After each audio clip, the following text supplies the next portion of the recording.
Bonjour, c'est Gilles du site boursicoté.com. Voici l'analyse technique des principales paires de devises du marché Forex, ainsi que l'analyse de l'or et du pétrole pour les matières premières. Nous sommes aujourd'hui le mardi 27 novembre 2012. Et nous commençons tout de suite par l'euro-dollar. Donc la devise américaine eh bien s'est renforcée contre l'euro aujourd'hui, puisque nous avons une baisse ici. Alors on était reparti dans la soirée plutôt sur une hausse, puisqu'on a dépassé ici les 1.30, et puis le 1.30, donc suite à ce nouveau plus haut, eh bien on a rechuté. Alors on est venu ici en contact avec la moyenne mobile 20 exponentielle, donc pour l'instant le mouvement baissier est stoppé par cette zone. On avait aussi la zone des 1.2931 qui constituait une zone de support significative. Donc pour l'instant les cours s'arrêtent sur cette zone, et après avoir replacé le retracement de Fibonacci, nous pouvons constater que cette zone correspond aussi à la zone des 23,6 qui se situe donc à 1,2927. Donc pour l'instant cette zone joue son rôle de support. On est toujours dans la dynamique court moyen terme haussière qui s'est installée suite à la sortie de ce trend baissier, et tant qu'on reste ici au-dessus de cette zone des 1,2931, cette tendance n'est pas du tout menacée. Par contre, une cassure ici du retracement des 23,6 correspondant à la zone des 1,2927, eh bien donnerait un signal de consolidation qui aurait pour premier objectif ici la zone des 1,2876 qui correspond au retracement des 38,2% de Fibonacci. Attention aussi à ce support des 1,2886 déjà identifié, qui pourrait aussi provoquer un rebond. Donc pour l'instant ici, phase de consolidation court terme constatée. Cette phase de consolidation ici nous est indiquée par les indicateurs, puisque nous avons une dynamique baissière en cours sur le MACD. Stochastique et RSI sortent respectivement de leur phase, de leur zone de surachat. Pour l'instant tout concorde pour donner ici une petite phase de consolidation. Donc si on reste ici au-dessus de cette zone, on peut très bien voir un rebond, et donc ça serait une respiration de la tendance, et le fait que la tendance vienne ici s'appuyer sur la moyenne mobile 20 exponentielle serait plutôt bon signe. On pourrait avoir une tendance qui repartirait avec une belle dynamique et qui serait confirmée par une cassure des 1.30, auquel cas donc eh bien ce petit mouvement ici restera sans suite. Et je rappelle que en cas de cassure haussière des 1.3009 qui correspond au dernier point haut, eh bien on invalide ici le scénario de consolidation. On continue avec le câble, donc la paire livre sterling contre dollar américain qui continue sur sa phase de hausse. On est un peu plus dynamique que sur l'euro dollar, puisque la moyenne mobile 20 ici n'a pas du tout été attaquée. Alors par contre, au niveau du retracement de Fibonacci, vu qu'on n'a pas du tout de symptômes de possible consolidation, on est toujours ici sur une phase de retracement due à la dernière phase baissière ici. Et ce que nous pouvons constater, c'est que la zone ici est 61,8, correspond à 1,6043, joue bien ici son rôle de résistance. Donc pour l'instant, il est clair que nous sommes dans un mouvement qui retrace tout simplement un précédent mouvement baissier, donc qui est parti de 1,6175 et qui a marqué un plus bas à 1,5829. Donc nous revenons ici sur cette zone, on plafonne sous le 61,8. Alors là, deux choses possibles. Soit on casse donc et on confirme cette zone, puisqu'il y a déjà eu plusieurs attaques, on confirme la zone ici du retracement des 1,6043, auquel cas eh bien cette tendance ne nous donnera pas une impulsion pour un mouvement plus pérenne, donc on n'aura pas ici une entrée en tendance baissière. Soit effectivement on plafonne sous cette zone, et le fait de recasser ici les 50%, eh bien nous donneront une potentielle rechute ici du mouvement de ce mouvement haussier court terme, qui serait confirmé par une cassure ici des 1,5829 à terme, pour nous donner une phase de continuité de tendance baissière. Donc pour l'instant on en est loin. On surveillera en particulier donc cette zone des 1,6043, zone de 1,6043 cassée à la hausse, et bien nous donnera une invalidation de ce mouvement baissier, et donc confirmera la tendance je dirais un peu plus moyen terme, qui reste très légèrement baissière, voire limite neutre, puisqu'on était en train de s'installer ici dans une phase, donc quasiment une phase de range au niveau des précédents mouvements.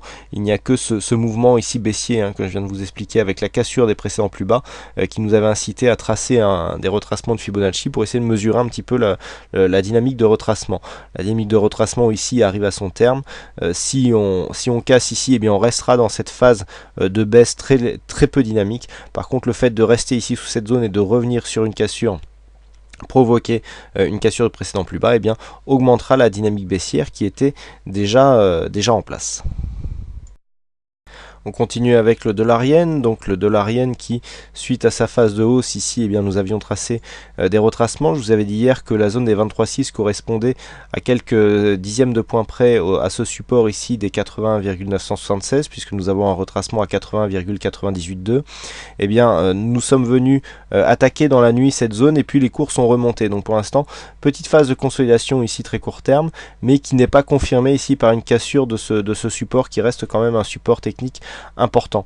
Donc pour l'instant, sortie de la dynamique, il est clair que le support ici a clairement été cassé, on a eu ici phase de cassure, retour sous le support comme une résistance et puis confirmation de la baisse avec inscription de nouveau plus bas court terme.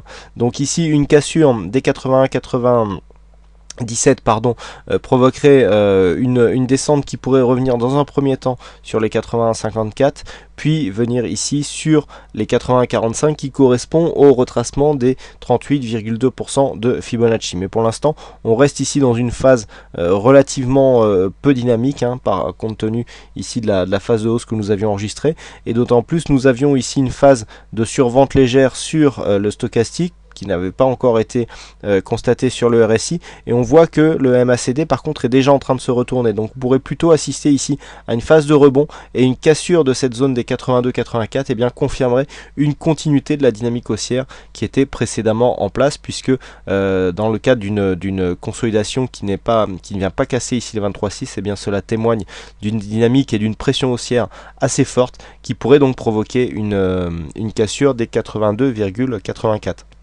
Donc 82,84 ici nous donne un signal de continuité de tendance haussière, alors que ici la cassure avérée de cette zone des 81,97 eh bien nous donne un objectif de consolidation, sans forcément invalider cette dynamique haussière, mais objectif de consolidation qui se situe ici à 81,45. Nous poursuivons avec les matières premières, et donc nous commençons par l'or, avec l'or qui, suite à sa cassure ici haussière de cette zone de résistance la semaine dernière, et plafonne ici sous cette zone des 1752 dollars l'once. Donc les cours ont plafonné, et puis dans la journée on est revenu ici chercher un contact sur la moyenne mobile 20 exponentielle.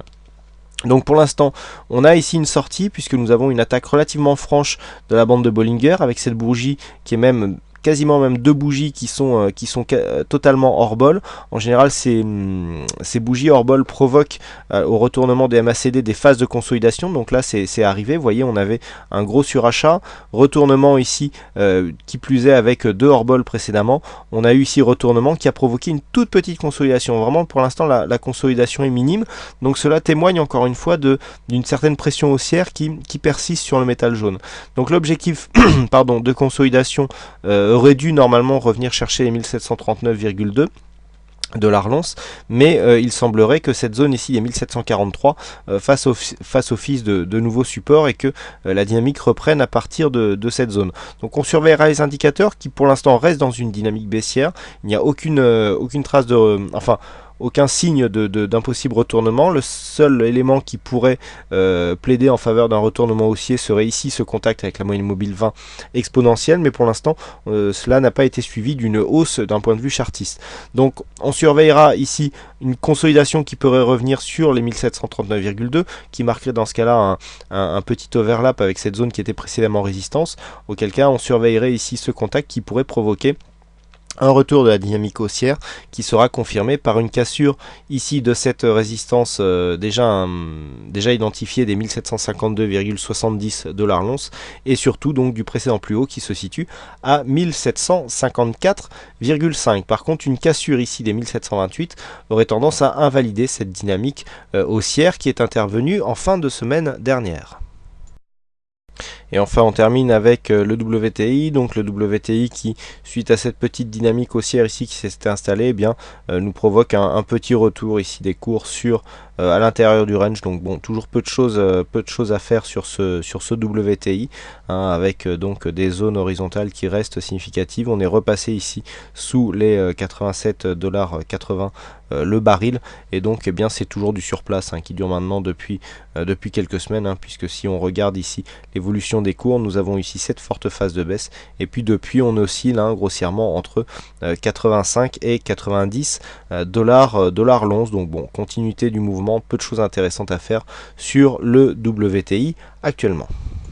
Voilà ce que l'on peut dire donc sur ces analyses techniques Forex et matières premières. Il ne me reste plus qu'à vous souhaiter à toutes et à tous une bonne soirée, bonne chance dans votre trade futur et je vous donne rendez-vous dès demain pour d'autres analyses techniques en vidéo. Bonsoir à tous.